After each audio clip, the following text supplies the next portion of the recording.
All right. Hi, everyone. I hope everyone's doing all right, and welcome to the very first all-time high Web3 forum with Helios Staking and the on-chain smokers. Some of you might have recently noticed that we officially made our partnership official, and it's been a long time coming. I've been working with Lukas and the guys for quite some time as an advisor. So we decided that it's might as well make this more official and get Helios involved. And we're going to start by doing a lot of educational materials and start driving adoption and that sort of stuff. And we decided that we might start with these cool educational forums. Obviously, they're going to take a while to catch on, and we're going to get in a lot of different kinds of people. The format of these forums will basically be me and Lukas will do some intros, remind people the format, reminding that this is recorded, and then we'll also bring in a presenter to present their project and what they're doing to promote Web3 and adoption. One interesting thing there is that we'll also be going cross-chain. This isn't chain agnostic, and I think it's very important because we both believe that bridging the gap between communities is a path to adoption and growth. So this is going to serve a purpose there as well. So today we're going to have Lukas present the on-chain warriors in his presentation that he so lovingly did at the builders, what's it called? The Soul Builders place? Oh, that was the Solana build station. I Oh like yeah, that you just called us warriors. That is nice. On-chain warriors. In a way, I think we are. yeah. Kind of like doing the one-on-one combat. I think I'll talk about that in the I can't believe I just said presentation. warriors by accident. It is on-chain smokers. That's my bad. It's been a long little bit, and I just obviously had something else in my mind there. I don't know why I said that. It just slipped out. I'm a terrible person. But yeah, on-chain smokers, of course. Yeah. Did I say on-chain warriors the whole time? No, just once. Oh, just once. Okay. Good. You're all good. Okay. Okay. So now that I'm embarrassed, thank you for that. We'll just give Lukas a minute to introduce himself, and then I guess I can introduce myself a bit more, and then we'll push forward right with his presentation, and we'll learn how the on-chain smokers are producing real world value and solving problems. Amazing. Thank you, Kevin. Thanks for doing this with me and with us. I think it's super exciting to kind of have a forum and open this up to not just to Helios and Vapor and whatever the two and our teams are involved with, but actually open this up to other people doing really interesting things.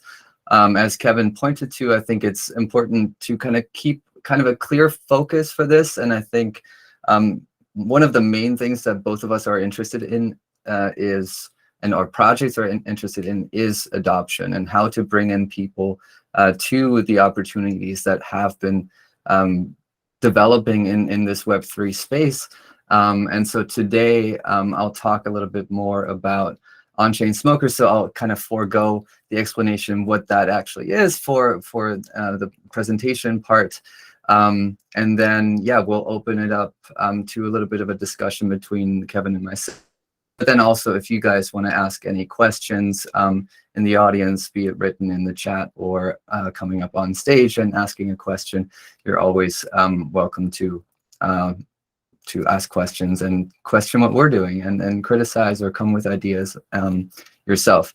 Yeah, as Kevin said, we've been working together for a while. Personally and now also officially with Helios Staking, a staking agency was founded a few years ago and initiated kind of the growth phase of what's known as Multiverse X now, then Elrond Staking, Elrond Network. And yeah, I hope that yeah, we can get a little bit of an overview from you, Kevin, maybe a couple minutes on how you got involved in starting a staking agency and all of that, and then yeah, you can pass it back to me, and I'll take it away with the presentation. Sure thing. So just to correct you there, it's staking provider. See, it goes both ways. Yes, redemption. I appreciate that. Yeah. No, it's yeah. Precision So is important.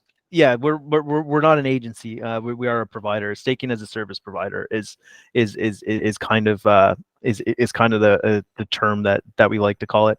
But yeah, I think from the multiverse exercise, a lot of people probably have come across Helios or know me to a degree.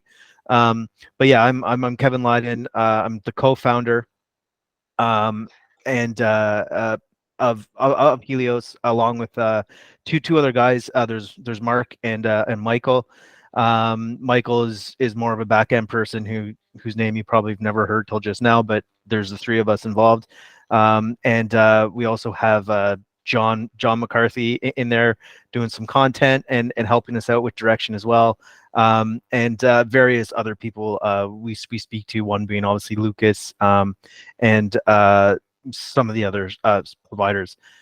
So basically, yeah, like I mean, at Genesis or even well back in the day, Helios.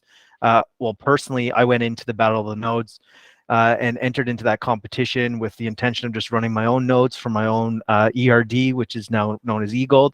And in that Battle of the Nodes, there was 800 nodes, and my nodes finished in the top 10. I was 8th, meaning I was pretty damn good at what I did, I guess.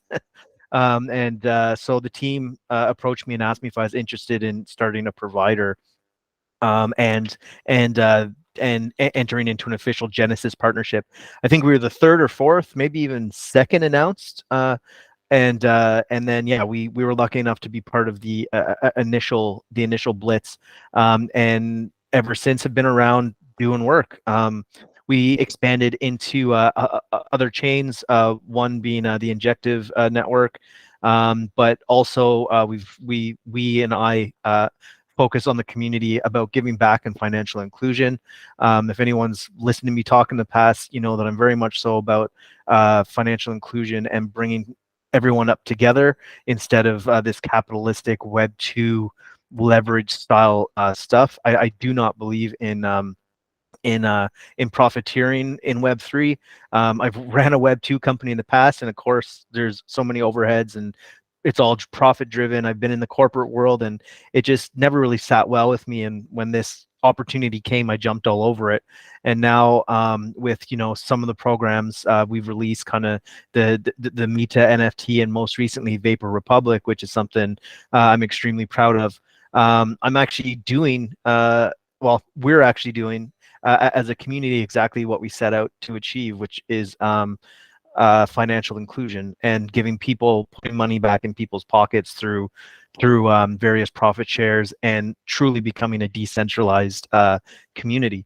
So yeah, that's us, and I'm really happy to be partnered with the on-chain smokers, and working with very other like Crypto Pits, Aerovet, Kavari, just to name a few. We just Vapor, actually, I'll do one shameless plug. We just actually partnered with Project X just about 20 minutes ago, announced it. So Vapor is working on a strategic collaboration there to get the most out of our communities. So yeah, I'm very happy to recognize good projects and bring them up. And yeah, so without further ado, I think it'd be great to hear Lukas now talk about the on-chain smokers and give his presentation that he gave at the Solana Builders place. Is it a place, or is it just like a forum? Or It was a basically a co-working space that existed for 6 weeks for a hackathon that was sponsored by Solana. And yeah, they asked me, I told one of the Solana Foundation people about the project, and she more or less forced me to come back a few days early from Barcelona and present it.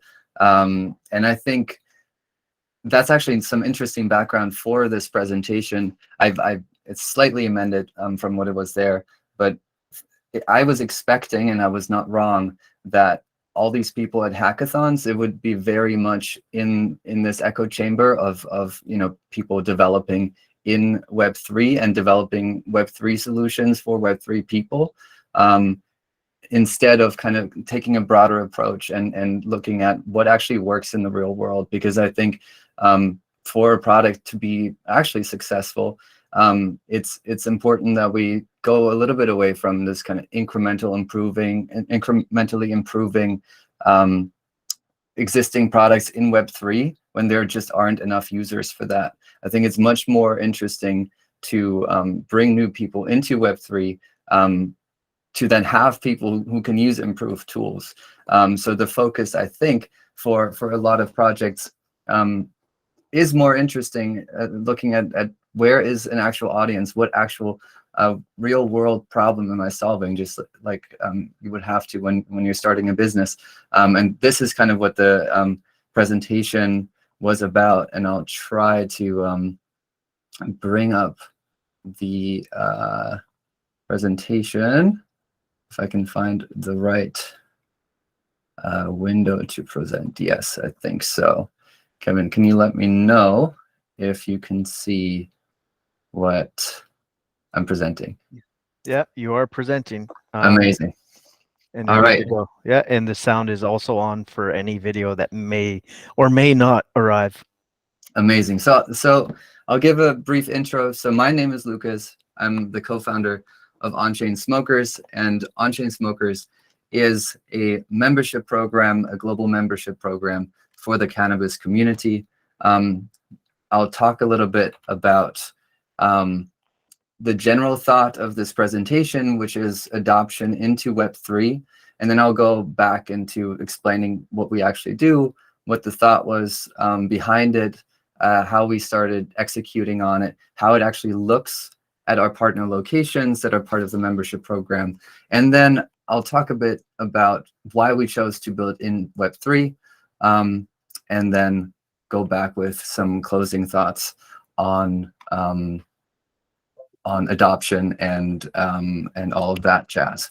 So to get started, I think the big thing that I touched on before, when we're talking about adoption, we need to think outside of the Web3 ecosystem. And yes, it is fascinating kind of like getting into more and more complicated tools for the Web3 space, but we end up talking amongst ourselves. And so two things I think are kind of the main things that every new startup that wants to break into Web3 or start a company in Web3 should look at, which is what every company in Web2 should look at as well, which is one, solve a problem, and preferably one that people actually have. And this goes back to kind of the Web3 thing where you just often come across solutions that don't really affect anyone. So you're solving a problem that maybe you find annoying, but there's not a lot of people that actually encounter this in their day-to-day lives. And the second one is creating value. And creating value means making a tangible difference in people's day-to-day lives. And going to what we did with On-Chain Smokers, I kind of want to talk about how we took a problem, or a few problems actually, and turned it into a business, and how we're trying to kind of connect the traditional way of doing business with the new opportunities of doing business. And yeah, a quick overview. Right now we have about 1,400 members. Most of them are completely new to Web3, have no prior experience. And we will soon be in 10 partner locations around the world. That includes Spain, Holland, Thailand, the US. And we'll also reach out to some online shops that are, of course, serving kind of a more global community. How do we get to solutions? Well, the first thing that we need is a problem. And the idea actually started quite small. During the pandemic, it became clear that smaller shops just completely lost touch with their customer base. And the people their customers also lost touch amongst each other. So there wasn't a great way of really communicating. People couldn't go to the stores, and they just kind of disappeared from the radar. That was problem one. Problem two was that traditionally at our partner locations, discount systems, like everywhere else, reward big spenders instead of regular spenders. And that is understandable, but it doesn't really encourage people who don't have enough money to spend to buy large amounts of product, whatever that product might be. But it doesn't encourage the smaller spenders to come back. So it's not quite just. And the third problem was there are all these communities, in this case, cannabis communities that are just very local. There isn't really a great way of connecting them amongst each other. And if you are in one location in a small town in Holland and you're going to, say, Barcelona, it's not that easy to kind of find your people. And those three problems kind of led to the initial idea, which started quite small, which was just to create a reward program for a small coffee shop in a pretty small city in Holland. And this is the coffee shop called Tourmaline, a very nice shop that has been there since 1990, if I'm not mistaken. I think that's it. Yeah, has a very close-knit community and a lot of regulars. We soon discovered, though, that if this concept could be helpful for one shop, we could actually expand it. And the idea kind of escalated quite quickly to a new idea, which was, why don't we take all of these pain points that this individual shop is experiencing and solve it for a global audience, and solve it for more than one shop, solve it for many independent shops. And from there, it kind of went quite quickly to this situation, which is a picture of the launch. You can see the old Multiverse X Elrond logo in the background and a long line. This was day one.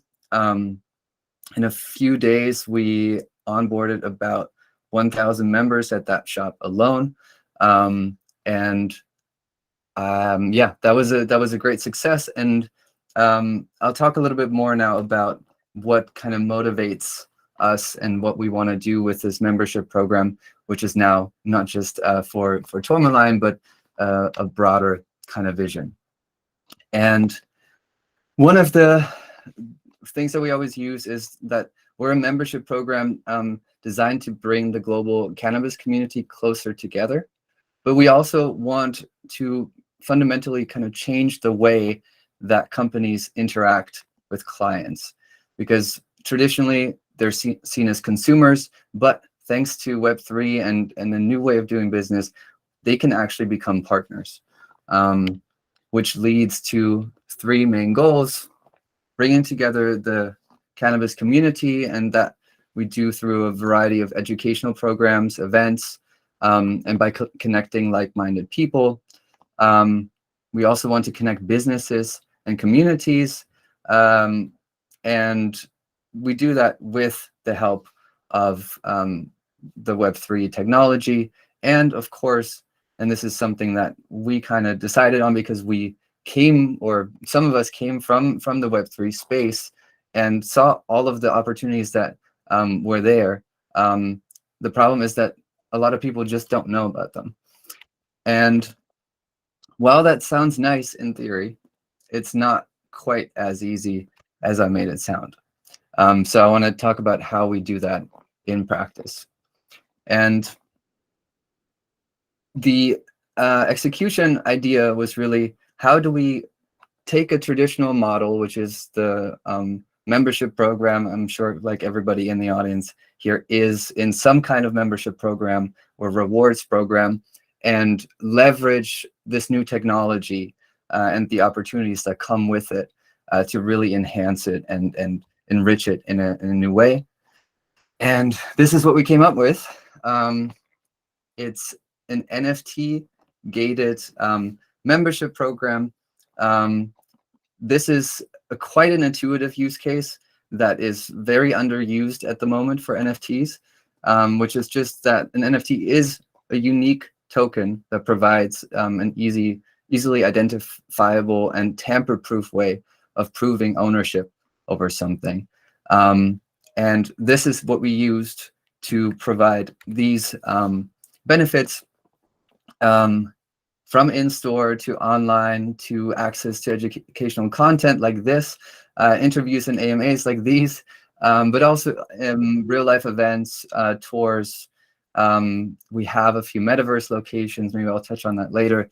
Giveaways, airdrops, fun stuff, contests, games. So from community-based things to educational content, but also just in-store real-life benefits. You can go to a store every day and get your discount every day. And this is what it actually looks like at the shop.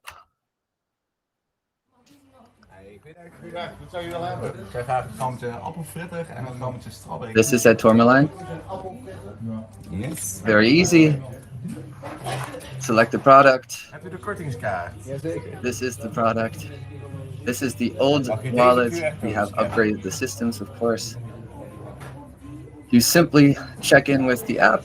Yes. On the other side, the cashier will see that you own the membership cards. This is the local membership card. We have both a global and a local membership. Yes. And then your discount is applied. You use your preferred payment method.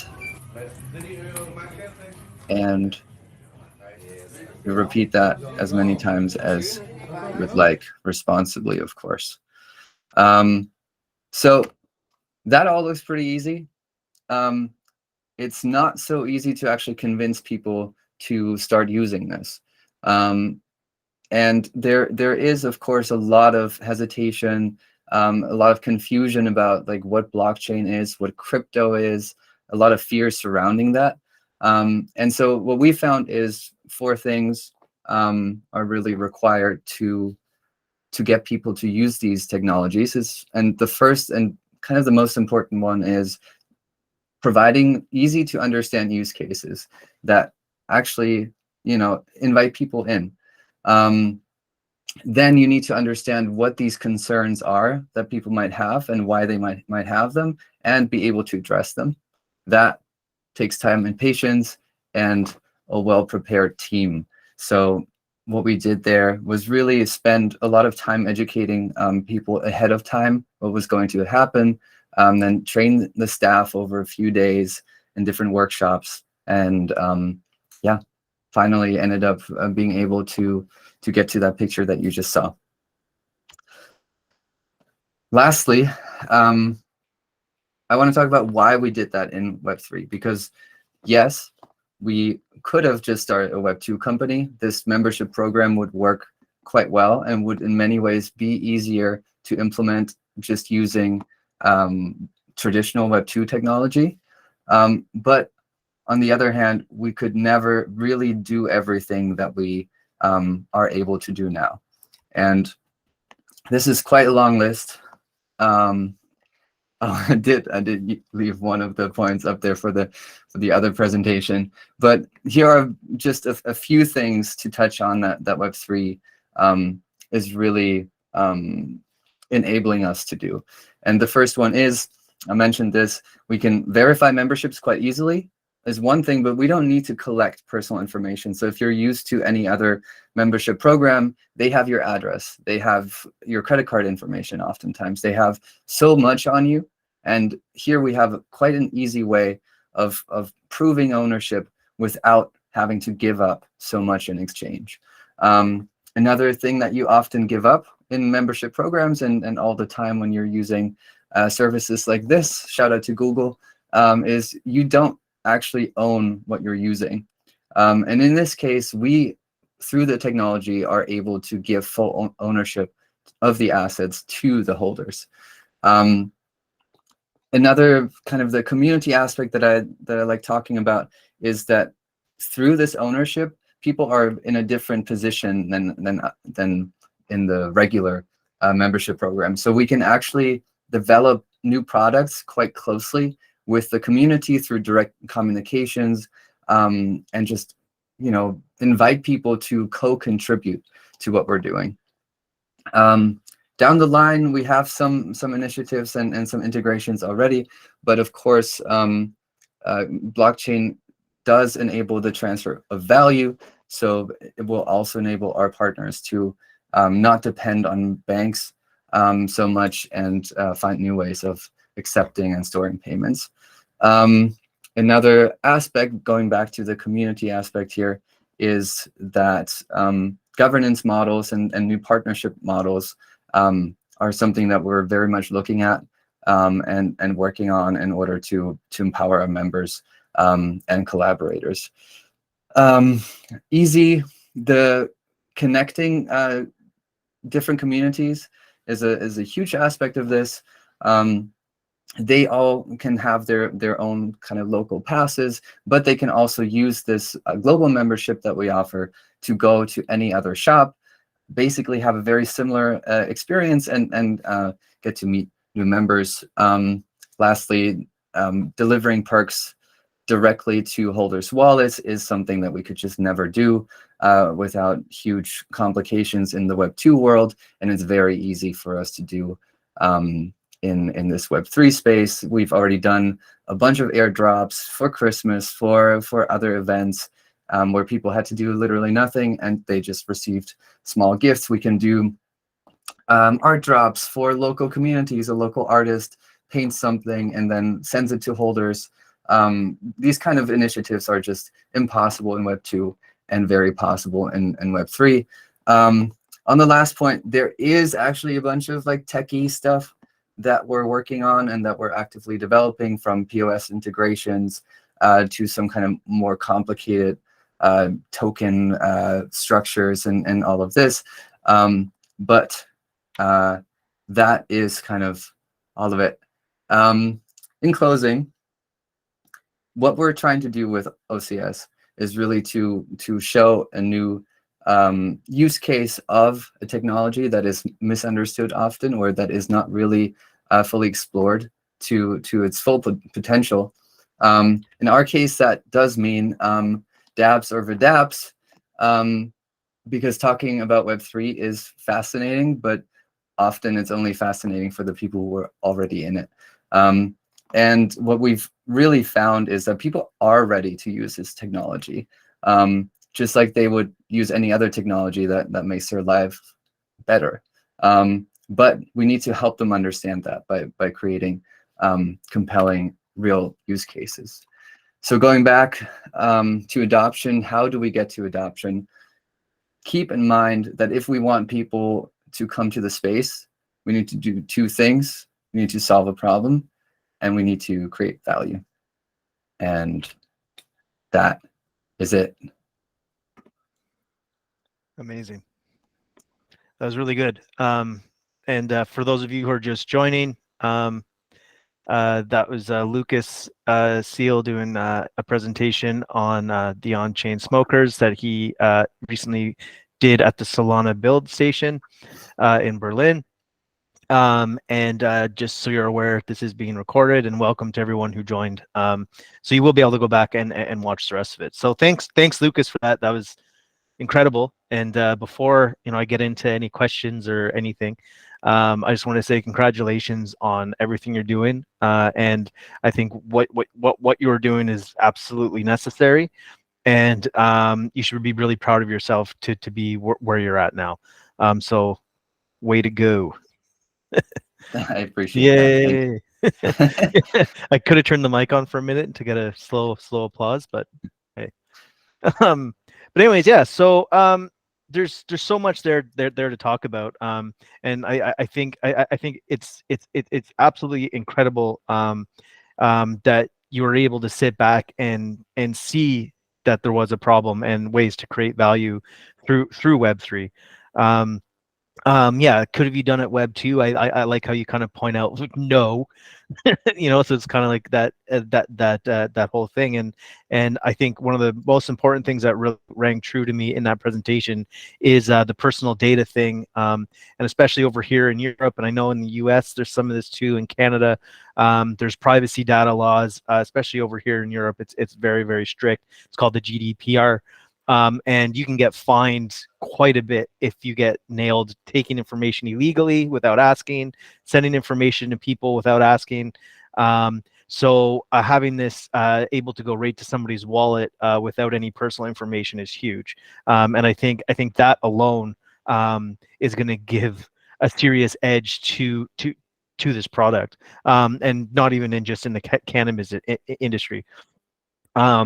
Looking back looking back at it all, the cannabis industry is probably one of the best to actually test it in, because as you said, most loyalty programs really reward people on a scale of how much you spend, which is kind of BS, and that goes against the financial inclusion purpose of all this as well. So I really do believe that creating this loyalty program that is the same for all users with the cannabis industry was perfect, because a lot of those people are kind of open to new ideas as it is, and and it has the volume, right? And with the way the industry is going, the volume is massive, and this is probably the best testing ground. So my first thing that I'd like to kind of talk a bit more about is your partnerships and your partner locations. So you mentioned Tilburg, right?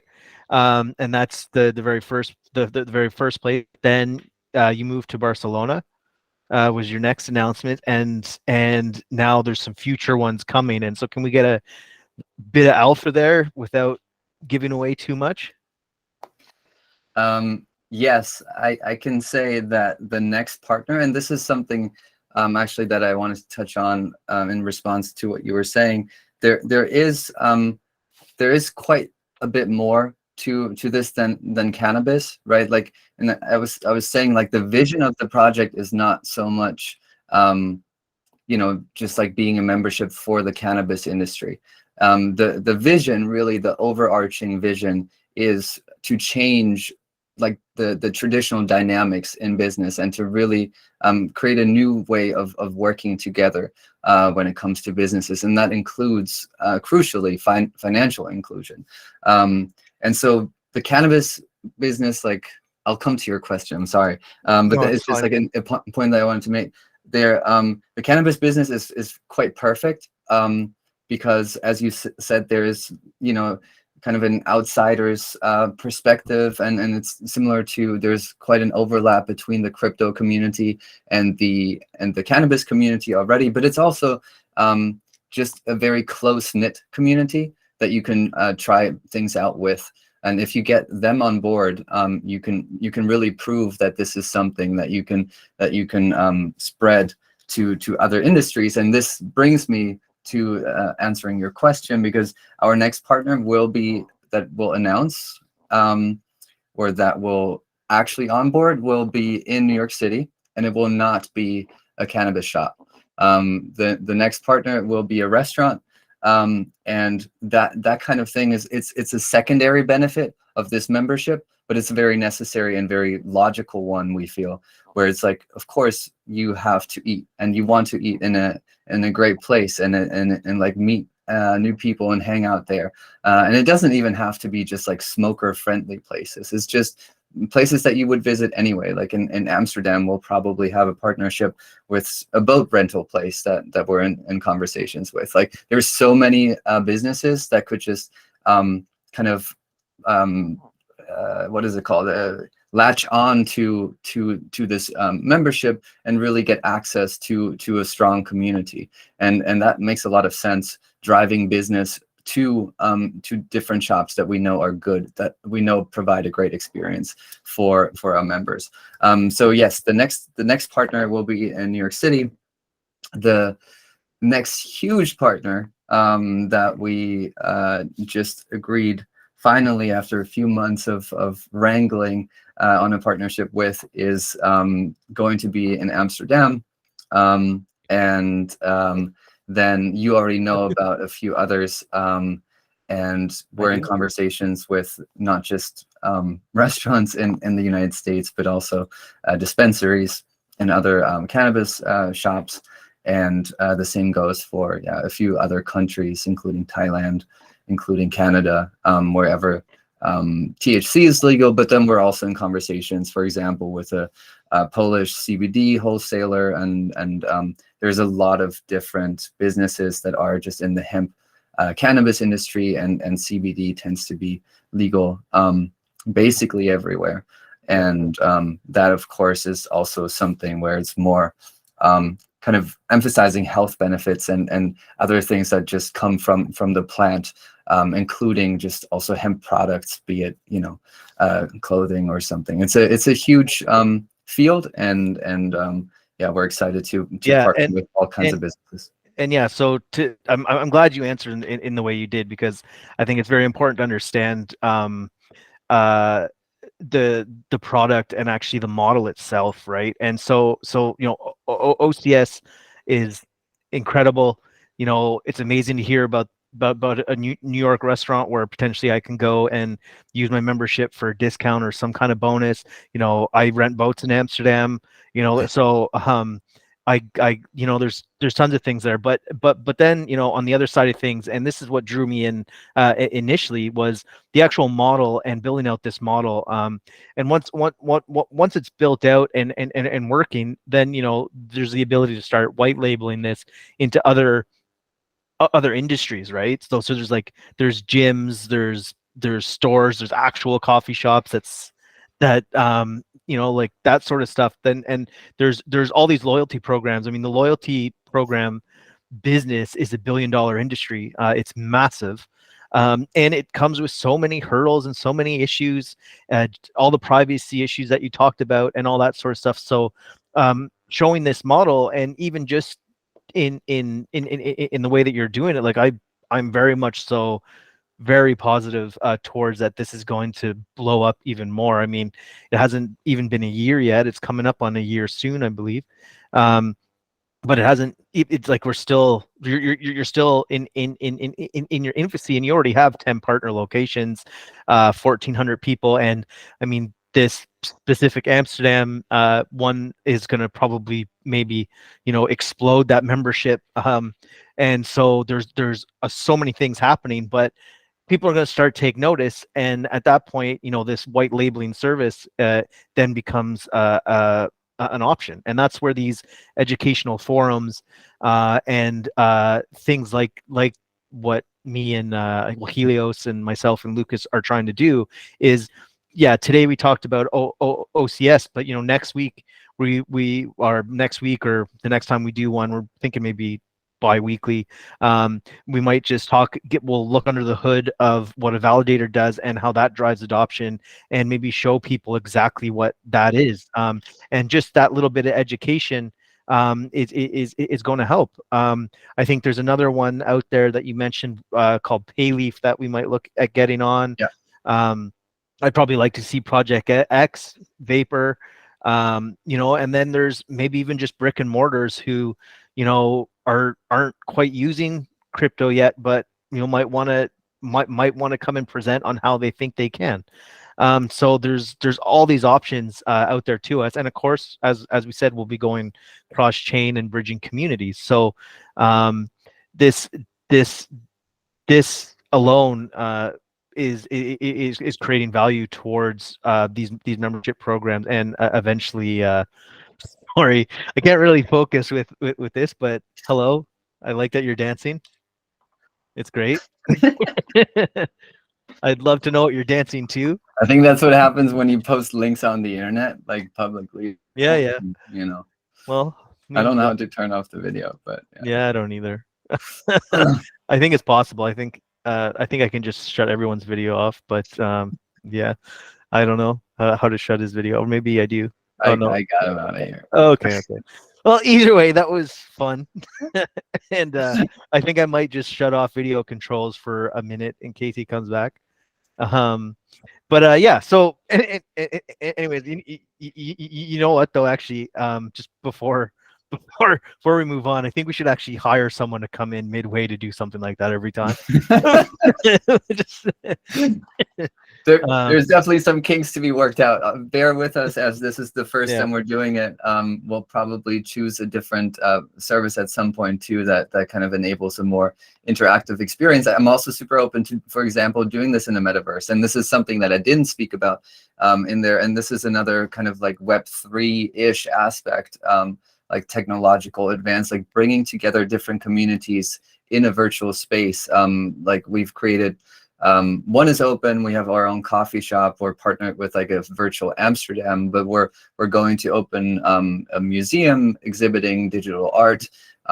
We also have an educational metaverse space, which is quite cannabis centric, like basically a grow room of sorts where you can learn about how, you know, how the plant works and what you can do with it. But there's like, those are just examples. Like this meeting right here would be super fun to do in a metaverse, and we've done some events in there. And so we'll just, for everyone, we're still exploring kind of the best way of doing these things. And for sure. No, this like and the thing about these forums, right, is that we just want to do something, and we want to get the education and get adoption going, and we're going to be always playing around with it. And maybe there might be gated educational, more hands-on stuff. Maybe I teach people step by step own node or that sort of thing, but there's a whole host of things. So yeah, I'm gonna just text a friend here to join and do something funny now. But it's fine. I shut off video so people can't put video on now, so it kind of sucks, but whatever. I'm gonna also say, for the last 10 minutes or something, we should we are taking questions. I know that Stephen already typed a few in there. I'll get to those in a bit. If you have any, or if you want to turn on your mic, I think you can raise your hand and we can bring you up here. Don't say anything silly. Don't expose yourself, but otherwise you're invited to speak here. Oh, see, we lost someone just as I said that. It's like, no exposing myself, I'm leaving. Yeah, so Stephen, one of the questions in the chat is what is your long-term vision for on-chain smokers, and how do you plan to achieve it? I think we talked about it quite a bit. The long-term vision for us is to be copied, and taking that model is it's very much transferable to other visions, businesses, industries, and how we're going about that. It's quite strategic. Like what are the plans of achieving it? We're really going step by step, and we could be growing much faster than we are, but we're taking great care that we're growing the right way, which means with the right partners that share a vision, and that goes both for the real life shops and businesses, but also for the blockchain partners. If you kind of look at everybody we've partnered with, they're quite specific. It's not just like a partnership for partnership's sake. They actually kind of fit a certain puzzle piece. And so yeah, basically we're going for a bit of a slow rollout in terms of the membership program, where we don't have any online purchase option. We have 90% of our supply, for initial supply, reserved for in-store mints, and only 10% for the on-chain people. That is supposed to be kind of a nod and acknowledgement that, of course, we are Web3, but we're very much based in the real world, and we don't really depend on all the kind of like degen stuff. Like most of our team quite likes it, but it's just not something that that my mother would find any value in. And our target audience is kind of all of our mothers, and getting them to understand why it might make sense to do what we're doing in the way we're doing it. So slowly but surely rolling out new partners, making strategic partnerships across chains, across different businesses, different industries, and yeah, slowly onboarding people. Kevin, do you want to say anything about that, or should I move on to the next audience question too? Well, just like the long-term goals. Like, I mean, I think you covered most of it, and I think it's right in line with why I'm involved and why we talk is getting people to copy, and proving that stuff, right? And I think you saying you want to go slow is perfect. It's too many people out there are always running around trying to do things super quick, and they throw the kitchen sink at it, and they either go broke or they've stretched themselves so thin that they can't give quality product to the ones that they help. So I think I think you're doing a really good job there. We do have a hand risen for a question, so I'm going to allow Joe to turn on his mic and ask that question. So go ahead, Joe. You can turn your mic on and ask away. Can you hear me? Sure can. Yep. I was curious. I know you all want to do more adoption with that, with the on-chain smokers, and I was wondering if potentially because of the NFT that you currently have with the joint, do you think that could potentially affect other individuals, accepting what you want to do, basically? Would there be some pushback? Would there be potentially a different NFT in the future for others to be more eye appealing or something like that if they didn't like that NFT specifically? Do you mean specifically because it has cannabis imagery, or do you mean because that specific cannabis image is not appealing to everyone? Just I guess because it has the cannabis in it. Like if you're wanting to branch out, yes, and to do boat rentals or other just coffee shops or restaurants, do you think that could be a potential hindrance if they see, that there? Well, so as far as these businesses, thank you for your question. First of all, it's a good question. As far as these businesses are concerned that we're partnering with, they know what they're getting into, right? And on the other hand, our community also knows what they're getting into. They're smokers. As far as other businesses creating their own membership programs, and I'll reshare kind of this this slide maybe for a second. Let me see this. So if we go here, this is can you see that? Yes. So this is, for example, a membership card that can be super easily amended. There's still smoke in this. But one of the things we're doing for our members,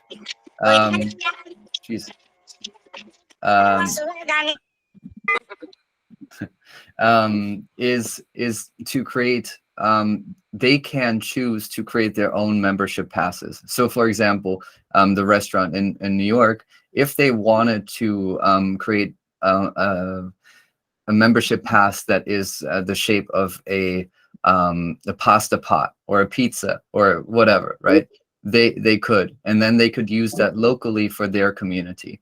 But as far as kind of the members are concerned, we're not worried about that, simply because we are, of course, appealing to the cannabis community, and we're onboarding shops that are comfortable, like catering to them or being part of a membership program that is mostly for smokers.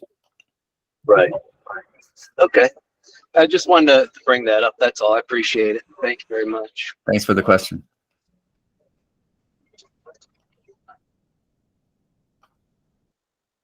Steven has a Steven. question. Yeah, just give me 2 seconds here. I'm just going to do this a different way. I kicked out the guy that just kept turning on his mic. Yeah, but I can. I'm just going to add him as a host, I think. Or no, okay, well, no, if he's gone, then we're fine. Okay, yeah, go ahead, Steven. Cool. So I just posted my kind of question along the side there. And this is almost a response as well, Lukas, from the response that you gave to my first question. So being California based here, like not only the cannabis industry, but I mean, it's funny because when I first heard about OCS, I didn't know the lingo that coffee shops is another word for these, you know, head shops. Neither did Kevin. It was a fun call. Well, no, I did. First off, for the record, I did know what a coffee shop is, but I thought you guys were messaging me about rolling it out to actual coffee shops, and then somewhere at the end, I think I think I was like, wait a second, and then I realized what they meant. Yeah.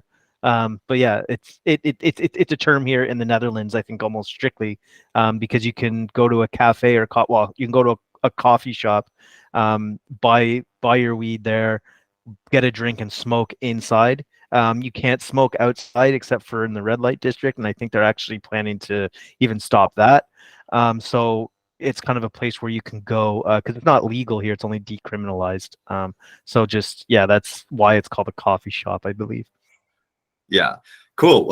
But yeah, so in that period of time that I didn't actually realize that it was, you know, for these head shops, I was going, you know, I love coffee shops, like real coffee shops. So I mean, in response to you saying that the idea, the long-term vision of OCS is almost to be copied, and then going along with my question here, and this could be a personal question, but I just figured I'd bring it up here on the call. But yeah, just like, what are your thoughts in terms of openings for the openings to join the team, and for people worldwide to, you know, for people like me, it's like, well, I totally see opportunities both with particularly like coffee shops, because here in San Francisco, like, you know, it's a community that is connected intimately with music as well. And on top of that, of course, you know, being in California, having dispensaries all over the place. I mean, I want to copy OCS. I would love to help OCS. So, I mean, it's just kind of like this opening the conversation to understand, you know, really what opportunities are there for everyday people such as myself to be sitting here in my local community, seeing lots of opportunities, either to add on to OCS as a team member of some sort, or to use the resources of OCS, because I'm just myself. But it would be awesome to tap in to what OCS has and go door to door, all these coffee shops and dispensaries around, and be like, hey, what's up? This is a global thing. This is the team that we have access to. This is what we can do for you. I mean, like, that's really where I see this expanding. But of course, that's just, you know, my kind of personal view. So just curious your response on that.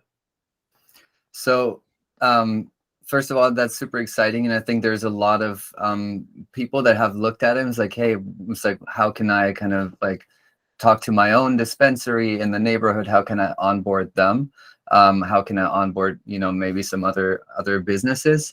A couple of things on that. One, of course, like and this is what I meant by going step by step. We don't want to go too fast and like suddenly like be the membership program for everything. I think it's quite important to own the niche that you're in first before you kind of expand to other things. And that's the first kind of point. But the second and third point, I think one of the biggest things on how to grow this is through exactly what you're describing, and sort of an ambassador's position is something that we're right now kind of like putting frameworks in place for how that works, and, you know, supporting with our team, be it the development, the design, etc., of the local memberships, and putting that in place and helping facilitate that.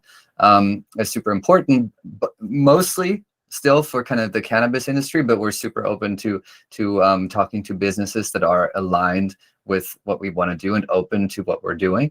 Yeah,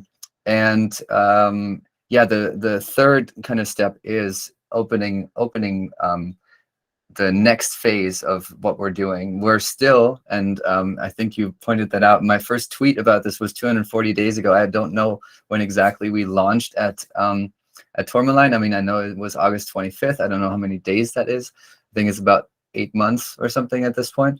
But the idea will be to invite new people in to apply for the shop in the next step. So right now we've only partnered with people that we've known personally, that we've done business with before, including this restaurant. I actually used to manage that restaurant. So this is kind of the closed alpha.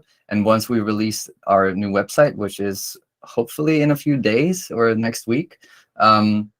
That will have an application form where you can say, hey, we're interested in this program for XYZ reason.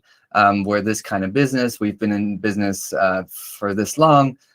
We want to join and become part of this. And then we kind of sift through the projects because we're already getting applications from shops and businesses that are just not suitable, either because they're not aligned with what we want to do, or because they just do not meet the quality standards. And that's super important in terms of safety. Health and safety is a huge concern of ours, because we're still talking about cannabis, and we're still trying to, also promote safe consumption. And so like just onboarding any fucking, sorry, I didn't mean to use the F word in this call. Just onboarding any bodega in the neighborhood that does not know what they're selling is not safe for our members. So sending them there is an impossibility, and we don't want to kind of dilute the quality promise to our members. And so it's super important that we keep that standard very, very high. And that will exclude kind of naturally a lot of businesses that we can work with, but it will also invite like the kind of the best and most aligned shops and businesses to become part of this. I don't know, this was a long-winded way of saying we're super excited. We want to talk to people like you about ideas to expand it, not just in the cannabis industry, but also maybe onboarding your local coffee shop with a pass like I just shown, or with a completely custom designed pass, and yeah, go about that way and kind of bring the benefits to more and more users around the world. Well, basically what Steven says exactly what the future holds, right? Yeah. Obviously by taking the small steps to first apply the I'm just blocking that guy, sorry. So no, just obviously the small steps to bring OCS to a point where it's proven, there's all that sort of stuff, and I think it's already proven, that's for sure. But finding guys like Steven in their local communities, and yeah, I just totally just brain farted there. Sorry, I used the word fart. But yeah, I mean, Steven is in San Francisco, right? So and like the coffee, that's where the coffee shop culture basically originated, and in like New York too, but like San Francisco, I definitely see a huge market there. So I think maybe offline we should be, or Lukas, you should be talking a bit more about that, and after maybe some of these partnerships roll out, start looking at the ambassador program, which is kind of what drew me in as well. So it's a great observation, Steven, and comment. Thank you for that.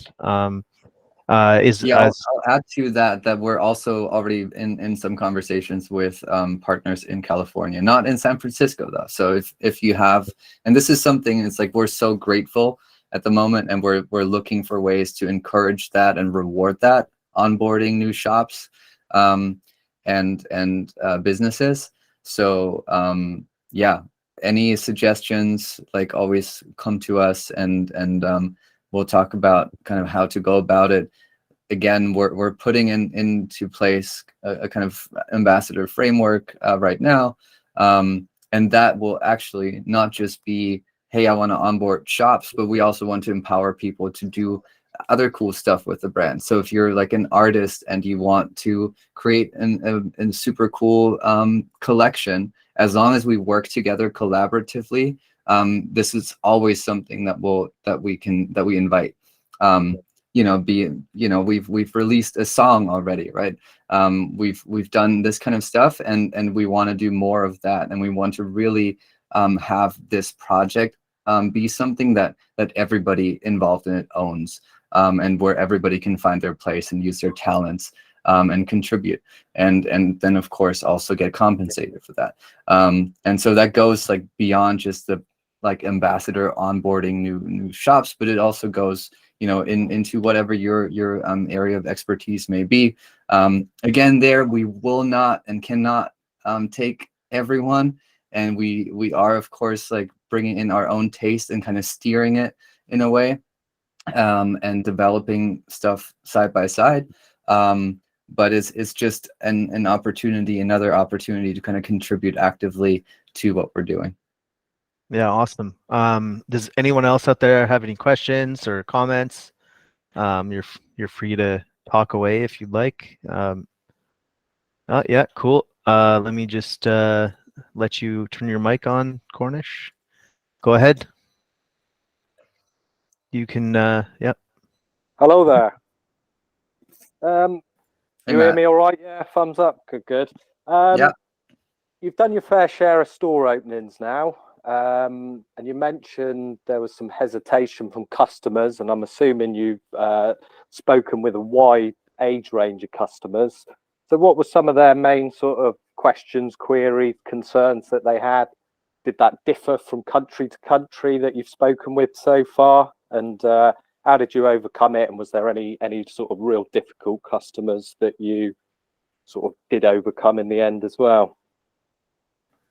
Thanks for that question. Really good question. I think the most all of these things that you think people will think about crypto, they do think about it. They do think it. So you know, NFTs are just about monkeys. You know, all crypto projects are a scam. Cryptocurrencies are solely used by criminals for money laundering. So all of these prejudices that you know, they are around, and people think these things.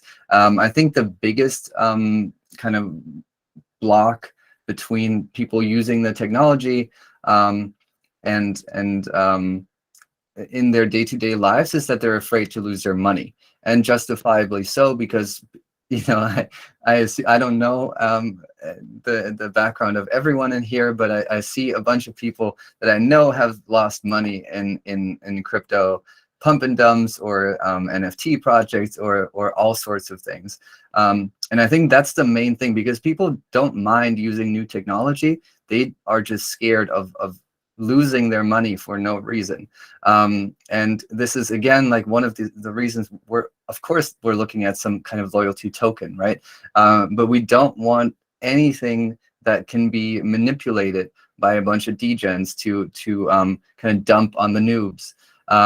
And so we're being super careful, and I think the way we overcame that is by really explaining more on kind of the basics of NFTs and blockchain. That this is, and at its core, it's a database, just a decentralized database, and this is just a new way of storing a membership card in a digital way, in a digital fashion, and it actually brings advantages that you don't have if you have your Apple Wallet or whatever you might have. And so that, I think, was the main thing, kind of addressing these concerns and addressing them head on, not just when they came up, but you know, being at the stores, like having flyers and stuff 2 weeks in advance, and so kind of slowly introducing that. My favorite customer in that respect, since you asked about that, was there was this guy that came in pretty young at Tourmaline on day 1, and he was just outraged that we were doing a crypto scam at his favorite coffee shop, essentially. And we were like, no, look, this is what we're actually doing. And he was like, no, I don't want anything to do with this. And was like, sure, you know, like not forcing anyone, and stormed off. He almost got in a fight with me. So I think the next day or 2 days later, we were there for 4 days. This guy comes back and is like, you know what? I spoke with the staff, and it sounds really cool. Can I please have my membership? And so we onboarded him. He's been very enthusiastic since. I think he's even in the Discord sometimes. And yeah, that was my favorite kind of example convincing people to use the technology just by showing them that it actually has value and it's not as scary as you might think.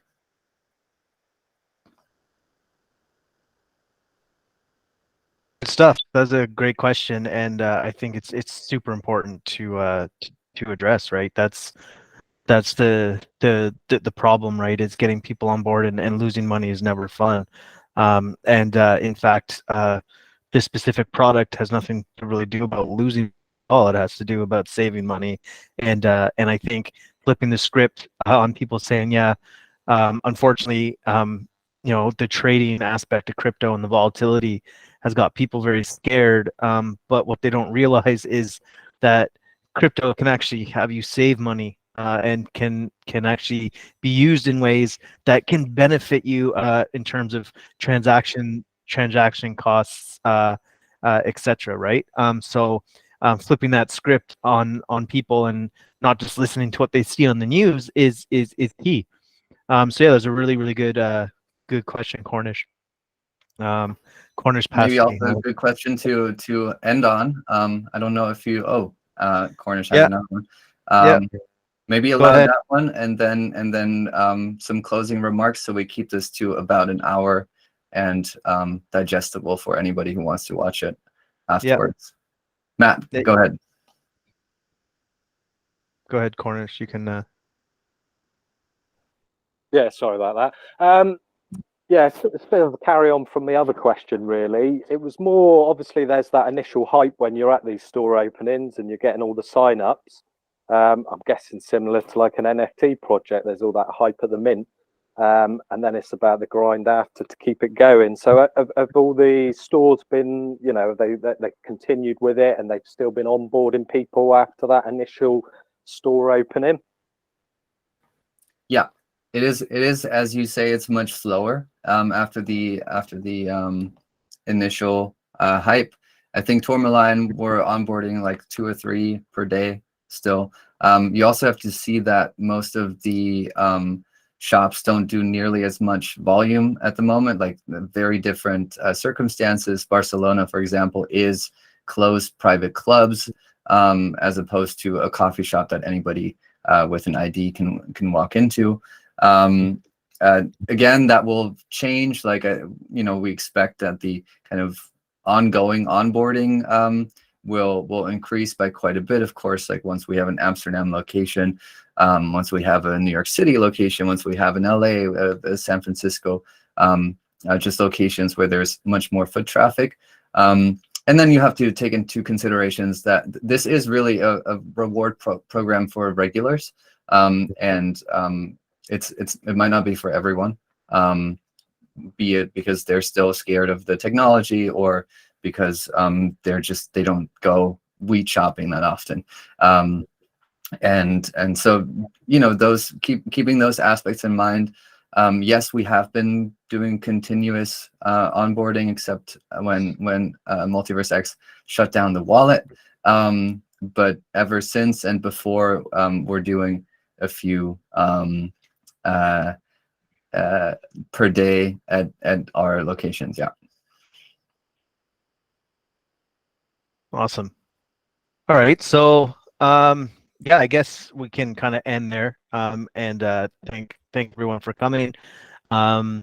This was, of course, the very first educational forum we attempted with Google Meet. Format may be different next time. It may be Google Meet again. Who knows? But we are trying to create something where people can interact a bit more. Space is great and everything, but seeing our faces is also something. And like we said, every week we'll have someone to present something on their project and what they're doing in the Web3 space. So obviously spaces will not be good for that. We will require a presentation.